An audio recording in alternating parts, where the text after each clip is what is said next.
কেবিনেটে the Assam prohibition of polygamy bill অৰ্থাৎ বহু বিবাহ বন্ধ কৰাৰ বাবে এখন বিধেয়ক বিধানসভাত অনাৰ বাবে অনুমোদন দিয়ে এই বিলখনৰ নাম হ'ব the Assam prohibition of polygamy bill 2025 এই বিলখন পাৰিত হোৱাৰ পিছত যদি দ্বিতীয় বিবাহ কৰে বা তৃতীয় বিবাহ কৰে তেওঁলোকক 7 বছৰৰ বাবে জেলত সশ্ৰম কাৰাদণ্ড দিয়াৰ ব্যৱস্থা ৰখা হৈছে আৰু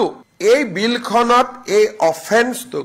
নন কগনাইজেবল অফেন্স কৰা হৈছে অৰ্থাৎ ইয়াৰ অধীনত এৰেষ্ট কৰিলে they will not get bail immediately এই বিলখন অনাৰ পিছত যিগৰাকী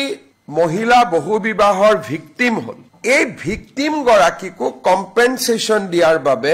আমি এটা ফান্ড তৈয়াৰ কৰিম অৰ্থাৎ যিগৰাকী মহিলা ভিকটিম হল তেওঁ দ্বিতীয় বিবাহ কৰিলে হাজবেণ্ডক আমি জেলত লৈ গলো মহিলা গৰাকীৰ কি হ'ব বা নাজানি যদি দ্বিতীয় বিবাহ কৰিছে মহিলা গৰাকী তেওঁ এটা ভিকটিম হল কেতিয়াবা দ্বিতীয় বিবাহ কৰিলে প্ৰথম বিবাহ কৰাজনীকো ঘৰৰ পৰা উলিয়াই দিয়ে যাতে কোনো মহিলা ইয়াত ভিকটিম হ'ব নালাগে সেই কাৰণে মহিলা সকলৰ বাবে এটা আমি কম্পেনসেশনৰ বাবে এটা আমি ফান্ড তৈয়াৰ কৰিম পুৰুষজন জেলত যাব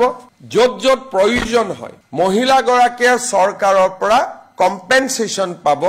যাতে তেওঁৰ জীৱন নিৰ্বাহনৰ ক্ষেত্ৰত কোনো সমস্যা হ'ব নালাগে এই বিধেয়কখনো আমি